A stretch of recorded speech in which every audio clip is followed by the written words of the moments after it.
કરજણ જૂના બજારમાં લારી ગલ્લાઓ હટાવાયા. નગરપાલિકાનું બુલડોઝર ફરી વળ્યું. કરજણના જૂના બજાર વિસ્તારમાં આજે સવારમાં જ નગરપાલિકાની ટીમ જેસીબી અને બુલડોઝર સાથે ત્રાટકી હતી.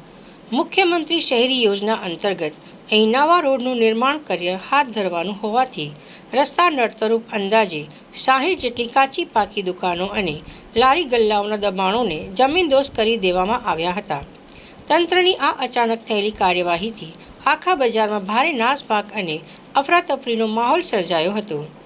બુલડોઝર એક્શનને પગલે સ્થાનિક લોકમુખે એવી ચર્ચાઓ જોર પકડ્યું છે કે નગરપાલિકા દ્વારા આ કામગીરી કરતા પહેલા વેપારીઓને કોઈ પણ પ્રકારની આગોતરી જાણ કે કાયદેસરની નોટિસ આપવામાં આવી ન હતી.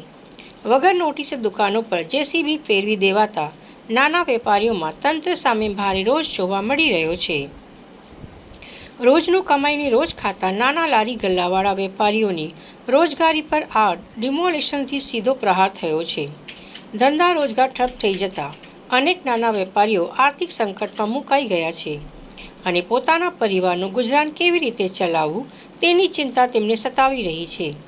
એક તરફ વિકાસના નામે રોડ પહોળા કરવાની કામગીરી પ્રશંસનીય છે, પરંતુ બીજી તરફ ગરીબ વેપારીઓની રોજીરોટી છીનવાઈ જતા સ્થાનિક સ્તરે તંત્ર સામે અનેક સવાલો ઊભા થઈ રહ્યા છે.